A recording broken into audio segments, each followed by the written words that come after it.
Hey, it's funny. I was thinking for this video here that I was doing, I was thinking of the story, the real life story that this is based on.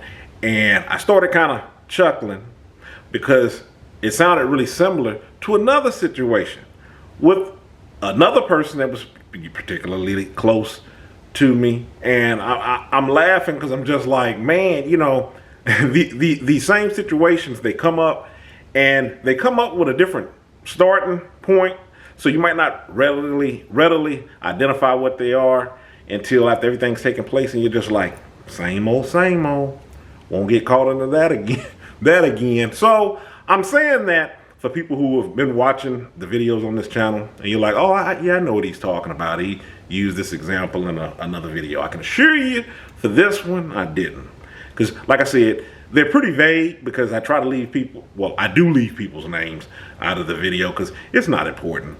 We're not on here trying to drag people up through the mud, bring them down. I'm using my real world examples, scenarios, things that I've went through as learning experiences for myself. And I know other people can relate because we're all in this together. So if you can take these experiences that I've went through, grow, learn from them, hey, maybe it can prevent a couple of knots on your head. But this one particular occasion, I'm going to say, this is really counting on you to know some of my other videos on, so I don't have to keep breaking the story off and branching off in what I'm saying it is and what it's not. But I'll just say that this individual, they always got a bright idea. They always have a life-changing experience every Tuesday, Thursday, just whenever it's convenient for them. And when they do it, everybody else that's around them, they should be all aboard. So that's all I'm going to say about that. So with this story, this particular person, it was something that they were wanting to do that it was very important for them. My family was involved as well, and like I've stated on here before, I try to find the positive to pull out of anything, and I try to find some sort of experience that I can garner from it. And with this that went down, my family benefited as well, but I'm just going to talk about the trip getting there. And it made me think back, it brings me to what the topic of this video is. It's called Backroad Interactions. Backroad Interactions. Now follow me on this brief story on what I'm talking about here. This particular person and their crew, it was something that was important to them that they wanted to do, but they didn't want to go on this journey on their own. So that's where I came into play at. Good old Ayn. Hey, need to do this. I ain't trying to go and do this up on my own. It was something healthy. It was something healthy, but still, just follow me here. So I'm like, okay. I already know, like I said, it must be Tuesday because this person is changing up again. Okay, yeah, we'll go along for the ride. Now, when I'm saying going along for the ride, we all had our separate vehicles. So I'm like, okay, me and my wife, we like to use the toll. Normally, I was pretty cheap, didn't like doing that. I do anything I could to kind of circumvent that because I didn't want to pay. But if you know of anybody that, uses a toll, you do any type of traveling, depending on what you're trying to do, be a lot more efficient and cost saving and a lot better on your car. Go ahead and just pay that, whatever that toll is, be on your way, right? Well, we set out to go on this journey, and I'm like, yeah, we're just gonna do the toll. I can't remember if we had the Pike Pass or whatever it was up at that time. It's like, yeah, we're gonna go ahead and we're gonna do this. This person, I can't, I don't have the funds for that. And I'm like, okay, why are you getting down here? I mean, what does your vehicle run on? Air? I mean, you don't have the fun. I mean, you don't have $2.25 or $1.50, whatever the toll was up at the time. I'm like, man, not only are we, from where we live, not only are we going to take all these back roads, going through all these cities and towns that I never knew existed. Not to mention the wear and tear up on my vehicle. Yes, I'm that type of person. Hitting all type of potholes. I think the car was freshly washed. All type of bugs, and it was a long, slow journey to get to where we were going. Right? We got there. I'm just going to say, without getting into the details up of this, the person even drew this situation out longer than it needed to be. And it made it taxing for everybody else. It was just like, oh my goodness. Man, from the beginning to the end, I mean, you ensuring that you're putting your stamp on this, right? So after this long debacle of whatever we were doing on that particular day, I was just like, man, I can't wait to get home. Keep in mind, when we were doing this journey through all these small towns to get to where we were needing to go, you got to slow down. You got to slow down. I can't keep up. And I'm just like, man, if we would have took the toll, this would have been so much easier. Plus, you had GPS on your phone. I'm just like, man, some people really will have you dragging a leg. That's what my father would say.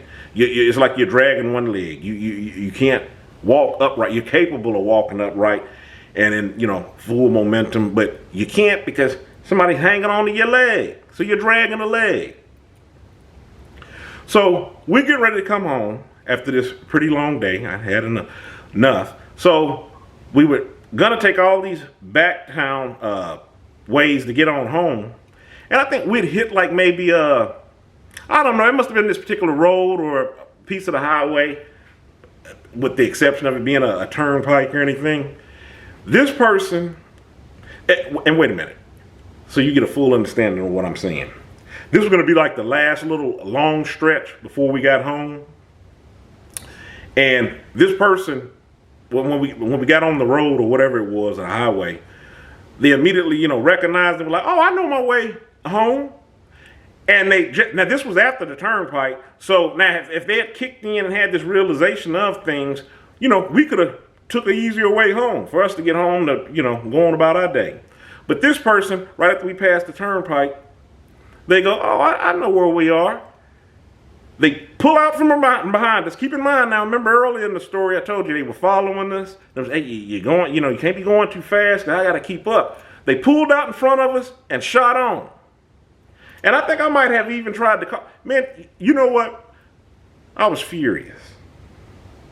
And it made me think, and this was years ago, and it made me think when I was doing this video, when I lightly chuckled on it because it's still slightly agitating with the way that it was, and I'm like, wow, isn't this a real world scenario of how people do?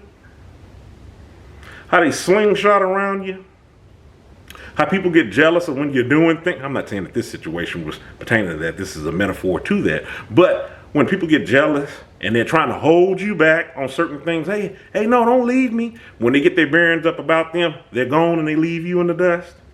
Now, by the time I got home, bugs all over my car, tires wobbling. I know people are like, where did you go? Did you go off road and mudding? I'm really being funny when I'm saying that, tires wobbling. But it was a lot of bumps, and I, did eventually get an alignment.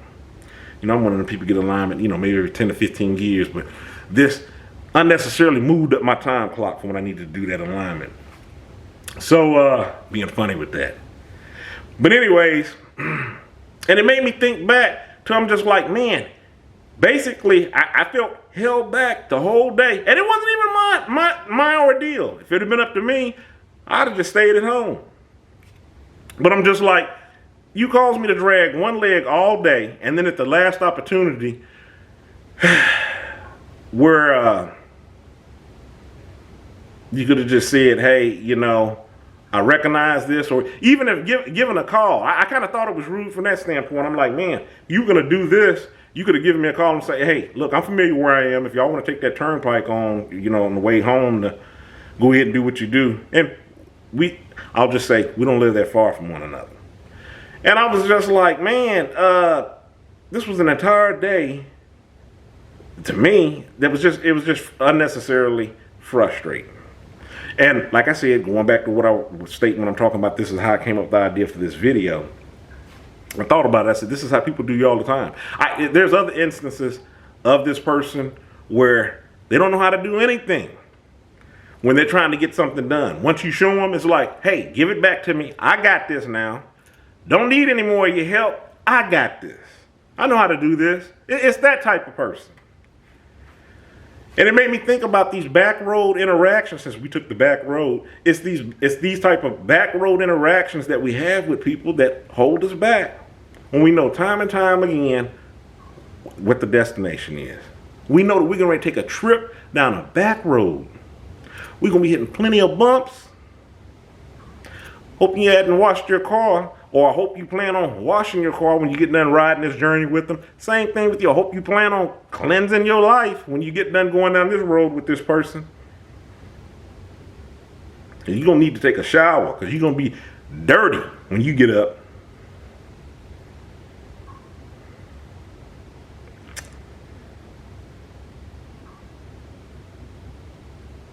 The point is with me making the point that I'm making with this video, I was well aware of what this person, what did I say? I know where they're generally headed. It's usually the same destination in anything that they do. But give you like, you try to give a benefit of a doubt because everybody's capable of changing. Excuse me. But this is where it comes along. This is where it's your time to take control of the situation, because you have a vested interest in it too. You have the right to say yay, nay, hey, let me think on it if I even want to be involved. I don't have to give you an answer now, no matter how much you're trying to make it, an emergency. Your emergency, it's not my emergency.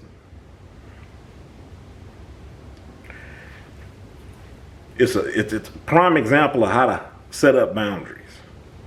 Now I gotta say, with that person, I haven't done any, we've not went down that road again. Metaphorically or in real life. Because I'm just like, I don't have time for it. I see it for what it is. It's a back road interaction. Right now, at this point in my life, I don't really want to hit down the back roads. If I know a way that I can stay smooth sailing, legitimately stay on a smooth road, then that's what I want to do. I don't want all these bumps and lumps and wear and tear on me, my life, my vehicle. My vehicle meaning whatever it is that I'm driving in this moment in time in life. Whether it's work, whether it's some personal goals, I don't need you banging up my vehicle, having me wobbling. Just like my tires was wobbling by the time we got home from this freaking 4x4 derby. That's it. I don't have anything else to add up to this video. Just thought it was something we could all benefit from. Just reevaluating when you can really take that alley. Okay? If you hadn't already, hit that subscribe button. Follow me on other social media. It's all linked in the description box. My name's Aim. Stay encouraged. Avoid being discouraged. Y'all have a good one.